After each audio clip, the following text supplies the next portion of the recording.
Hi, sweet beans. Welcome back to Wild Geese. I'm your host, Anna. Today we're doing a Q&A episode, which I actually am so excited about.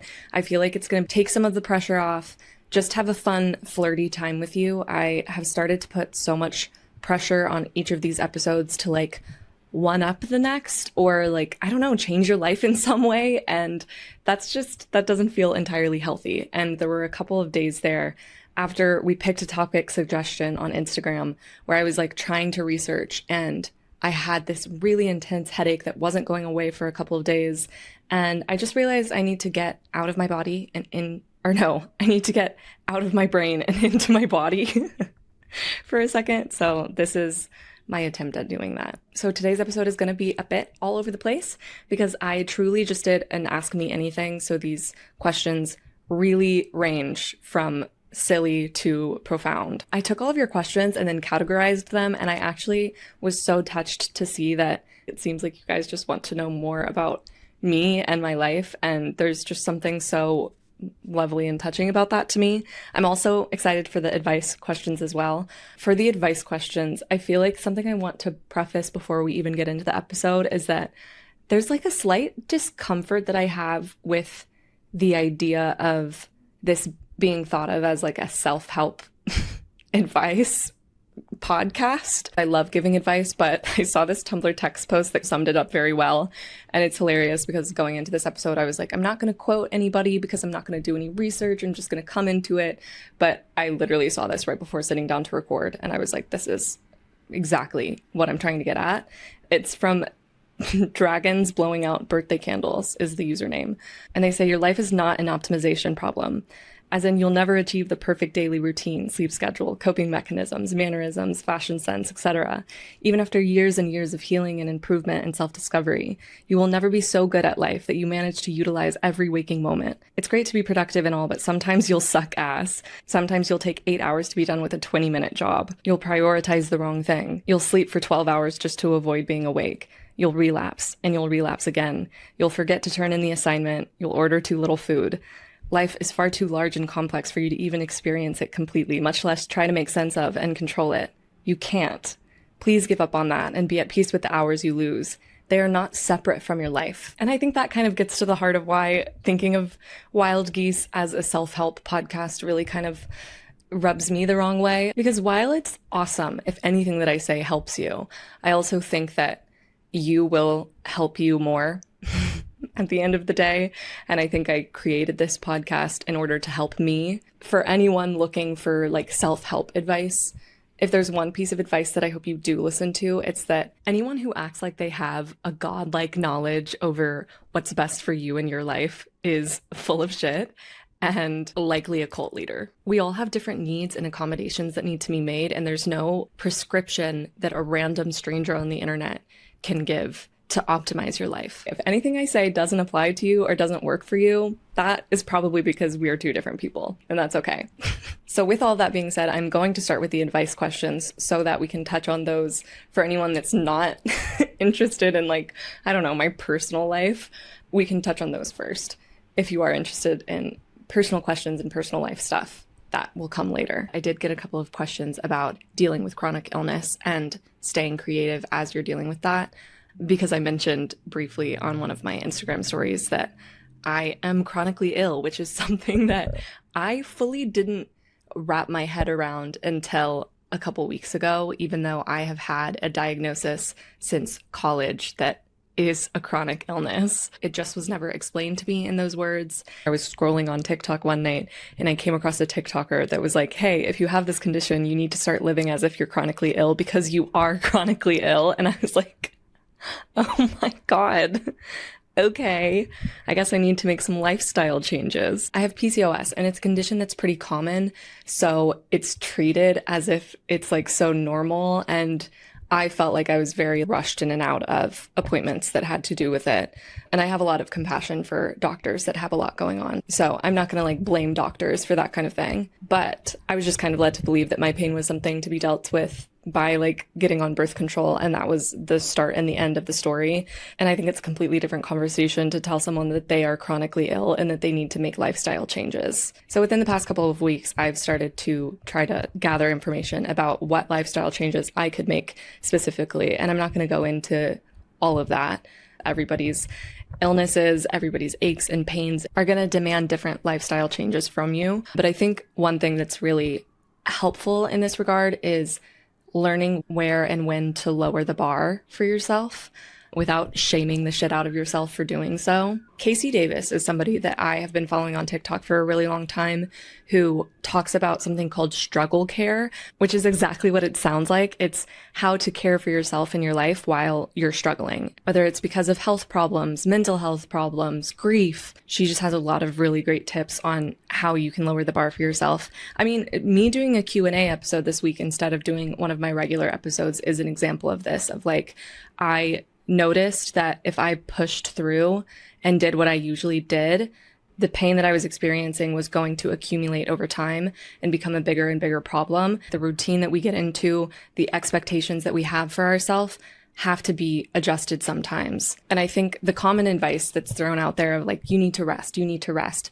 is incomplete advice, because I feel like a lot of us don't even really understand what rest looks like anymore. Like, us resting is us like getting in bed and scrolling on our phone for hours.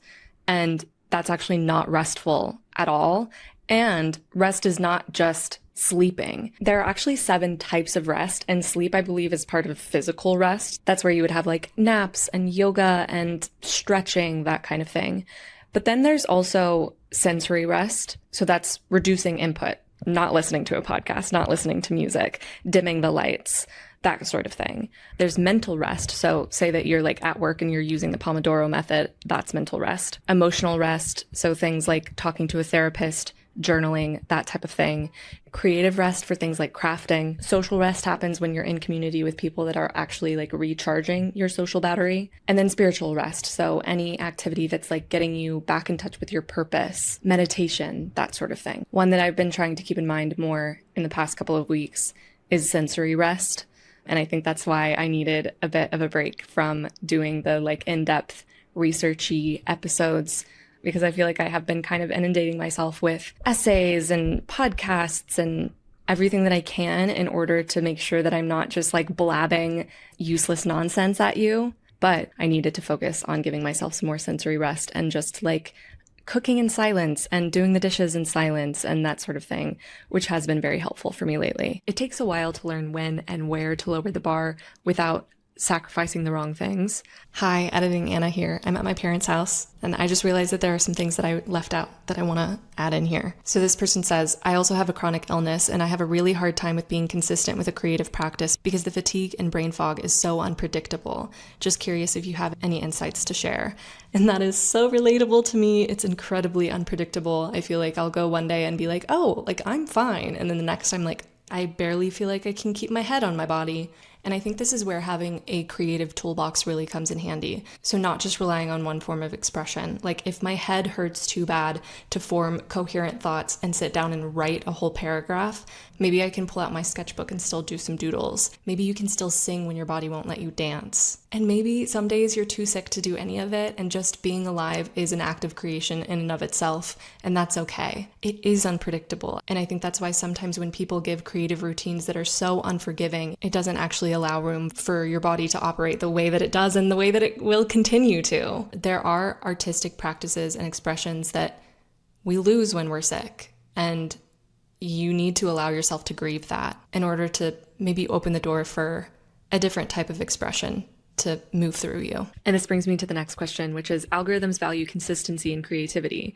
Do you, or does it feel limiting? And yes, I do value consistency and creativity. I think it's been hugely beneficial to me to be on a certain schedule that I am holding myself accountable to. But my values diverge from the algorithms in that I will always prioritize my own needs over the expectations of my audience, which I think is a consistency that doesn't necessarily play to an algorithm. But I think it has been important for me to have this schedule of consistently showing up once every 2 weeks to do an episode, because it has finally broken me out of that loop of starting projects and never finishing them. When you do give yourself a container to be consistent, that doesn't mean you need to like leave compassion for yourself out of the equation and start purely playing to the algorithm. Like back to what I was saying before about lowering the bar without sacrificing the wrong thing.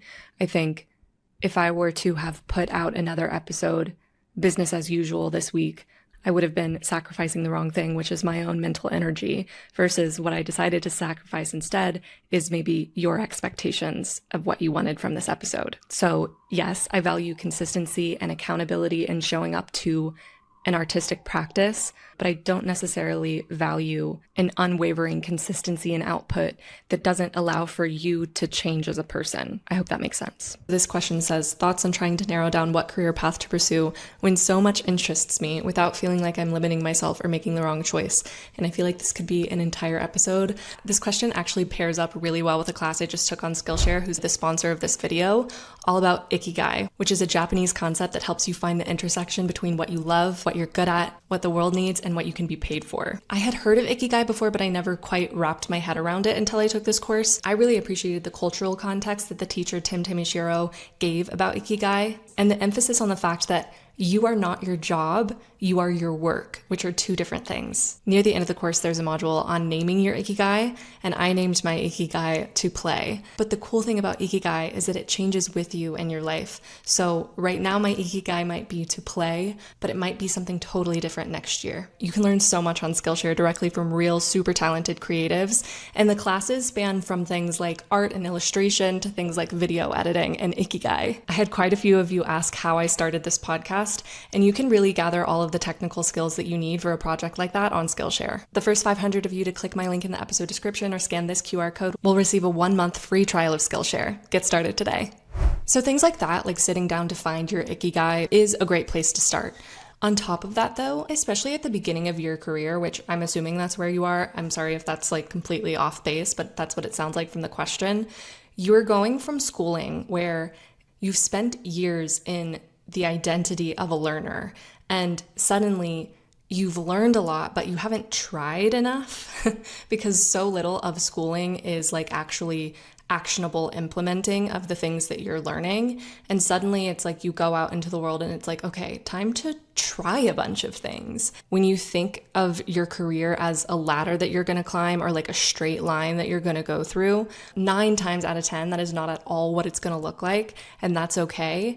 Every position that you take on is just giving you more information. Like, is this the right fit for me? Does this align with what I value in my life? And if it doesn't, that's just more information for me to move forward on to the next thing. I think having a lot of things that interest you is actually a real gift. And like I was saying before, you are not your job, you're the work that you're doing. Sometimes our job is there to fund our interests and our projects. So maybe when you think about what career path to go down, think less about what sounds cool and more about what you think with the information that you have right now would line up with the life that you're trying to build for yourself outside of work. What would line up with your values, and start there. And if you get into an industry, which this happens all the time, where you get into an industry and then you realize that actually it completely collides with your values, you've got other interests to explore and to experiment with creating a career out of. The next question is, how do you combat/process self-doubt as a creative? To go along with this question, I'm also going to put the question, how to get out of your head and into your creativity if you haven't used that muscle in a long time. And I have the episode about the fear of being misunderstood that touches on this a little bit, but to expand, I think it's good to give yourself the liberty to be really bad at something. I remember back when I was in school, so much of my life became very artistically competitive. Obviously, as you can imagine, as a drama major at NYU, I was like auditioning for industry professionals and comparing myself to all of my classmates. And at a certain point, it felt very toxic. And so senior year, I picked up painting, and it kind of felt like a rebellion against all of the self-doubt that was coming up, because I felt like I needed to show myself that it's safe to be bad at something. The world doesn't end because you're bad at it, and maybe there's something else entirely that you can get out of art that you're making without those like very harsh expectations put on top of it. And I painted all through lockdown and found a really meditative practice, and those paintings are still up in my room at my parents' house. And I have a little niece now who I've received videos like staring in awe at my wall of paintings that are really not good. But once I moved back to New York City, I put down painting for a long time until Wild Geese started blowing up a little bit. And that's when I picked up oil pastels. And I genuinely have just been like doing random shapes and lines and doodles on these sketchbook pages. And it's really quite fun. I feel like little beings start to come out of the random shapes that I put on these pages. But the other night, I decided to start writing down the thoughts that I was having as I was doing it. So for this one, some of the things that I wrote down as I was making it was, my only goal is to find a way to love it while I'm making it. Another thing I wrote is, you don't have to surprise anyone, which I feel like is a reminder to me for Wild Geese. And then the last thing I wrote on this one was, don't hate what you're making for being what it is. And then for this one, I said, so what if it's just lines? Let it just be lines. And yeah, it is just lines, and that's okay. The last one says, my mind craves meaning, doesn't always want to make it. I guess my answer for the self-doubt question is that if one medium or project is starting to feel very constricted by self-doubt, you don't necessarily need to like leave it behind completely, but maybe add a supplemental medium, outlet, whatever project that is fully meant to allow you to be bad at it and just have fun with it, so that you can get it in your body that if you fail at something, you are still safe. You can get through that. I feel like that also answers this question. How do you know when you've done enough research to write or record on that subject? How to know when you're just procrastinating by researching. I think this is where the container of a schedule and deadlines and that kind of thing is really very helpful to me. I know that a good amount of artists bristle at the idea of a deadline because they think that it like makes it this very rigid thing. But if I didn't have some kind of timeline I was holding myself to, I would never put anything out there. I just wouldn't. If you're making things outside of the bounds of school or work or whatever, these places that give you those deadlines, I do think you kind of have to give them to yourself. Like an every other Tuesday schedule is a completely arbitrary thing that I just made up and I've held myself to since, when did I start this back up? January? You can do the same thing for whatever you're making. And just know that just because you're putting something out there doesn't mean it's the final iteration of whatever you're making. I think it's so easy to get stuck on like, oh, it's not quite ready yet, versus just being like, this is the first iteration. I can put out the first iteration and then I can work on it some more and put it out again. And when I put it out again, it will be a completely different, like, richer thing. All right, I'm going to move on from creative advice and go to the more general advice section. Someone says, how do I stop working for other people? Great question, girl. Let me know when you figure out. I have no idea. The thing is, when people say that they work for themselves, they're talking about freelancing outside of a corporate structure, but they still work for someone. Like, I technically can say that I work for myself because I'm a freelancer, but my clients are the people and companies I work for. There's more flexibility in a lot of areas, but there's also a lack of benefits. Like, it's never so cut and dry. When you say you want to work for yourself, you could also be thinking about like being an entrepreneur, a small business owner, but those people are still beholden to their customers. A CEO is still beholden to the shareholders. Even the president is supposed to work for the citizens. So I don't mean this to be like a snarky answer by any means, but I think the question, how do I stop working for other people, is unanswerable by me right now, because I think the only way that you escape the working class, in America at least, is by exploiting the working class. And I don't have a playbook for that, and I don't want a playbook for that. I think what you're talking about is just freelancing though, and I'm being an asshole. I need to chill. If you're asking how I got into like the freelancing podcasting space, I got quite a few questions about how I got into the podcasting industry, if I have any tips for podcasters, that kind of thing. How I got into the podcasting industry is that I started as a virtual assistant. And I talked about this a little bit in the very first episode of Wild Geese, if you want to go back and listen to that. It's audio only, but there is more of my backstory there. But basically, here's the quick and dirty of my lore into podcasting. I left college. I had a drama degree in the middle of lockdown when a drama degree was not really being used in many ways. I mean, there were a lot of creative ways that people were using drama degrees, but I definitely was a bit disillusioned and burnt out by the end of college. So I was very happy to have a break from all of that. I was waiting tables in the middle of lockdown, and then I finally landed a corporate project management role. I was there for a while. There was no artistic risk or discovery or anything happening there at all. It was just a way of surviving. When I got laid off from that job, I went back to waiting tables and I was like, what the hell am I doing? I need to find another remote job. I loved working remote. I loved being able to go home and see my family whenever I wanted to. Like, I'm in New York City, they're in Texas. I wanted to have that freedom. And I also was pretty bad at waiting tables because I pretty quickly get an attitude with people when I can feel that they're trying to hold power over me, which happens quite often when you're waiting tables. So I was like desperate to find another remote position and had been hearing online all sorts of things about being a virtual assistant. So I started down the virtual assistant route. And basically I just started marketing myself as a virtual assistant. And my first clients were like friends of friends, people I knew, but I was doing like super random things for people across industries. And one day I was taking a walk, listening to Binchtopia, as I always do. That's another question you guys asked, if I have favorite podcasts. Binchtopia is the reason why I'm doing this podcast, because I was listening to Binchtopia one day and I was like, I wish I could just work for cool podcast hosts like this. And I thought about that more and I was like, you know what? They probably do need assistance in some way. Like, I didn't really understand what the business of a podcast looks like at all. I was still thinking of podcasting just as like a little hobby that people do on the sides, not understanding that it can be a marketing funnel for a business or it can become a business in and of itself. I totally didn't understand that at this point, but I was like, these people probably need an assistant. And I found an online course that taught me like the technicalities of how to edit podcasts, how to find clients, how to market myself, all of that stuff.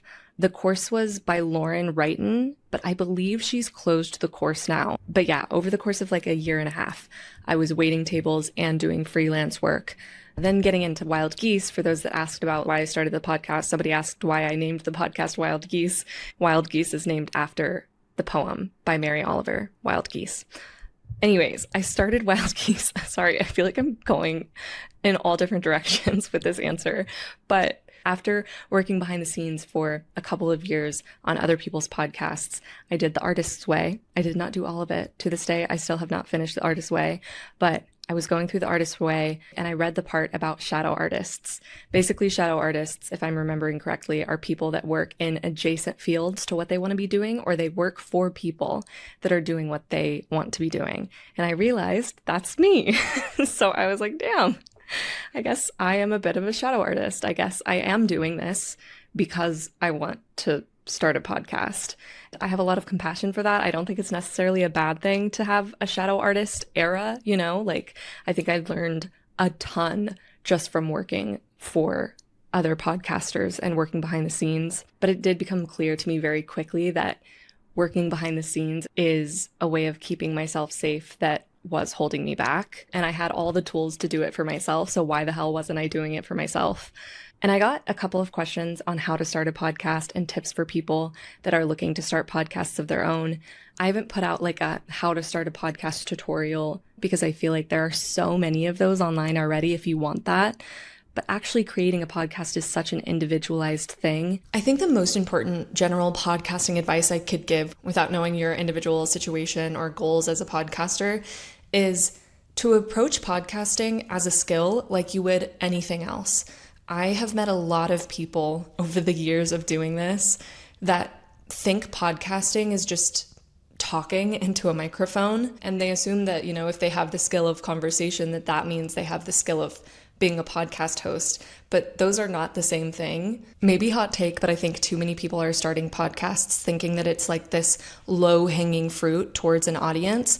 And in all actuality, people are being inundated with so much content right now that putting very little thought and effort into each episode actually ends up feeling like disrespecting other people's time. Not what I think most people who do that are hoping for, which is this quote unquote like authenticity and just being real. But authenticity and just being real does not mean just hitting record. You can be real and authentic while also paying deep attention and putting incremental effort into getting better and better at the skill of podcasting. Try to get as specific as possible about what you want to see coming from this podcast. Your why is something that you should be coming back around to every once in a while to like reevaluate, like, hey, how is what I'm doing lining up with what I want? Because if what you want changes, which it often does, at least for me, then your work should change with it. Like when I started this, I was really interested in building up the skills of interviewing other people because like people have entire degrees in journalism, right? So I was like, I could take myself through my own kind of self-built curriculum to make myself better at interviewing people because that felt interesting to me at the time. But as time went on, it started to feel more important for me to dive deep into my little rabbit holes and express myself vocally, like I was talking about in the last episode. That's not always my forte. So the form of the podcast has changed because of that, because it is typically a long form continuous thing. The most important thing for quote unquote success or longevity is you giving a shit about what you're talking about. And the longer that you try to like extract these perfect content strategies from all of these people online that are saying that they have this content formula that's going to help you go viral, like the longer that you do that, the more you're just delaying your unique expression and interest in the world. And that is the most enjoyable thing to make and the most captivating thing to tune into. So that's what I will say about podcasting. Back to the general advice section though. One person asked, how do I start trusting myself in my decisions? I think this comes down to making the wrong decision and realizing that you can trust yourself to survive through it versus trusting that you'll always make the right decision, because none of us will do that. I'm less and less convinced every day that there is like a solid right or wrong decision that you could make, because even if you qualify it as a mistake afterwards, you probably learned more from that mistake than you would have from making the quote unquote right decision. So I think it's just easier to like trust your gut and go ahead and make a decision when you know you can trust yourself to deal with whatever quote unquote consequences or like rewards come up based on that decision. I got a few questions about living in New York City. Someone asked, how do you like living in New York City? Is it a good place for an aspiring writer to live? I cannot tell you whether this is a good place for you to live or not. It's a very expensive city. It's a very overstimulating city. It's a city that I think you need to spend some time in before making the decision to live here, for sure. I came here for the first time when I was in 7th grade, and on the plane back, I remember talking to my dad and I was like, I need to live here. Like, are there any colleges here? Because I need to live here. I just got that like sure feeling that this is a place I needed to be. So I came here when I was 18. I am now 27, and I have gone through so many stages of loving and hating this city. Some things that I love are that I don't have to have a car. I don't have to drive. Don't like doing that. Have been in multiple car accidents. So that's like a huge pro for me. Another thing is just being amongst other human beings, having intimate interactions every single day is like such a life-giving thing. And like I said a second ago, it can be very overstimulating, absolutely. But I feel like I see so many just like little tableaus and like poetry watching moments every day, and like getting exposure to that is a really lovely thing, something that I think is great for writers. But a good amount of people come to this city and absolutely hate it. There are things about the city that definitely make me very anxious. There are things about the city that are probably pretty bad for my health, but there is a feeling of like endless possibility and adventure that I get here. And I also love the people that are in my community here. Someone said, why won't you share your Tumblr account? I have been asked to share my Tumblr account so many times, and I'm not doing it because I want to keep Tumblr as like a sacred place on the internet just for me. I have had my Tumblr since 8th grade. I don't want my Tumblr to be a place where I'm having to field through messages.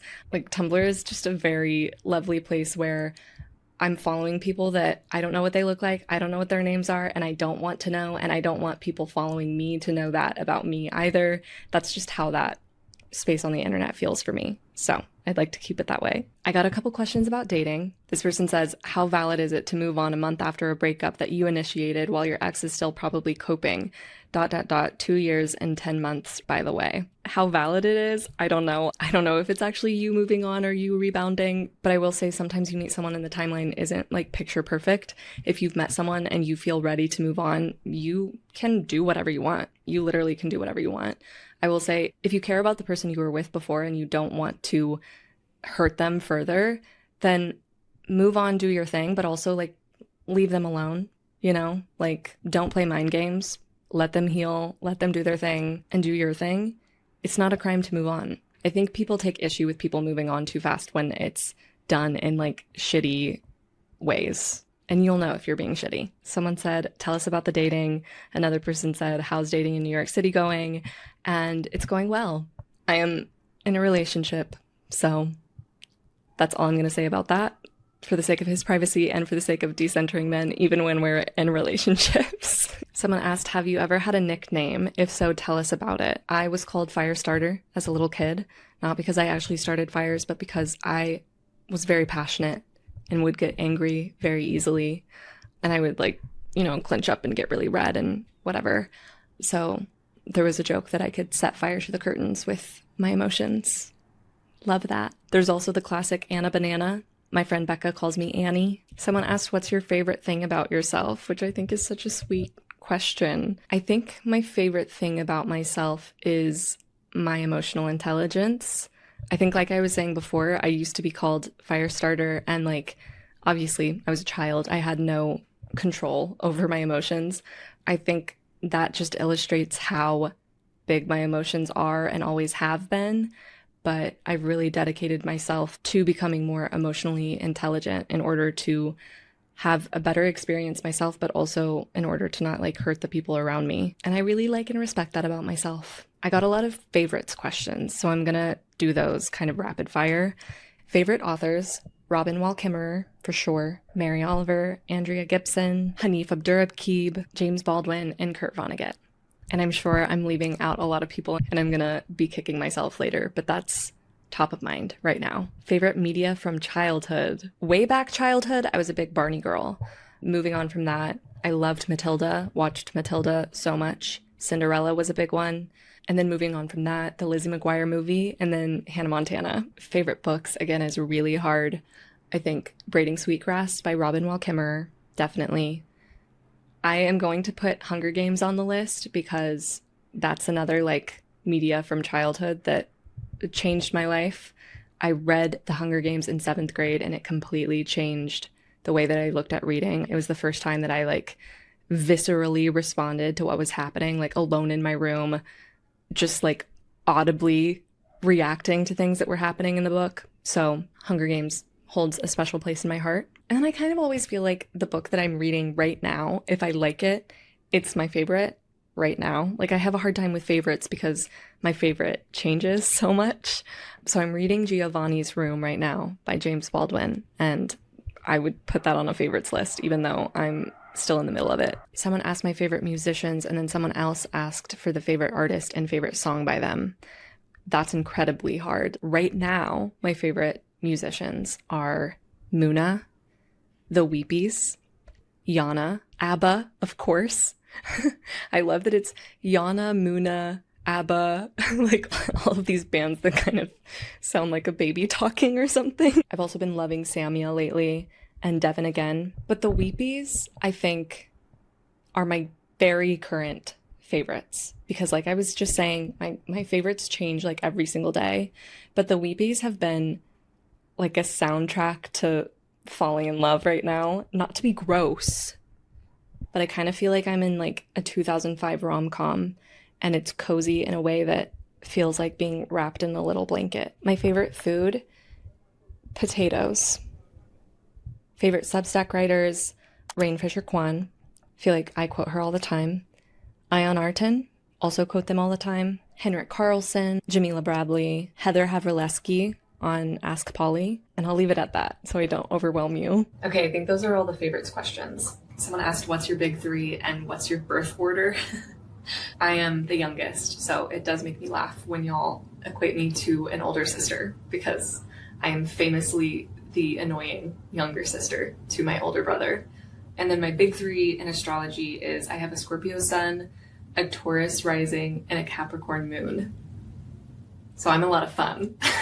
Someone asked, is the pod your full-time job now? No, it is not. I still have podcast production clients, of course. Someone asked, do you want to have children? I have no idea. I was not going to answer that question at first because it is very personal, but I do think it's an interesting conversation to have. I saw that a woman is starting a podcast around this question of like, do I want children? I don't know. And the whole thing is she's like interviewing parents about their honest experience with parenting. And I think where I'm at right now is that I need to spend a lot of time with children and babies before making that decision. I think it's one of the most serious decisions that anyone can make, and I think it's important to think very critically before making that decision. Kind of like what I was saying earlier when I was talking about making decisions and being okay with like making mistakes and making the quote unquote wrong decision and whatever. I fully believe that I will create a beautiful life for myself no matter what decision I ultimately make about that. I'm not going to go too deep into this because this is very personal, but I did want to answer this to, I don't know, make anybody feel less alone who also does not know the answer to this question. Sending love to all of my babes out there that don't know if they want kids and feel pressured to answer that. Someone asked, what does your media diet consist of? If you want to hear more about that, you can follow my newsletter. It's going to become a bi-weekly newsletter, not a weekly newsletter, but I do like a roundup of the things that are like my favorite things that I'm reading and watching and whatnot. Someone asked, did you get a new tattoo? I think you're talking about the wild geese tattoo that I got. This is relatively new. I got it a couple months ago at this point. This tattoo is from a couple years ago, but I got this with my mom. It's a bluebonnet. Bluebonnets were her mom's favorite flower. So now bluebonnets always make me think of my mom, and the mountains were for my dad. My dad owns a ski shop, so skiing and snowboarding and that kind of thing is a big pastime that we share together. So I had these tattoos that like signified my parents for so long, and then I finally got this one because I was like, I should have a tattoo that's just for me. The last question I'm going to answer is this question: what advice would you give your 17-year-old self? I feel like I would tell her you don't have to wait until you get to a different place in order to be proud of yourself. I feel like when I was 17, I felt like I was in a waiting game, like waiting for my life to start or waiting to find love or waiting to, like purgatory almost. But I saw a TikTok the other day that was basically like, don't let love find you waiting, let love find you living. And I really loved that. I think that that's something that my 17-year-old self really needed to hear, and I don't know that she would be able to like actually metabolize that advice, but I think she could have benefited from the little push to stop waiting, whether it was for permission or for love or for respect. Like all of those things can be cultivated and given to yourself while you're living. They don't have to be like endowed by another person. All right, I think that's all the questions that I can answer today. If I didn't get to your question, it is not because I'm ignoring you. It's because I just couldn't get to all of them in one episode. There are some questions that I want to mull over and maybe do a full episode about, but I just am very grateful for you guys for sending these questions in the first place and for being compassionate and letting me have a little bit of a brain break. I hope you at least had a little bit of fun, because I did, and I'll see you in 2 weeks.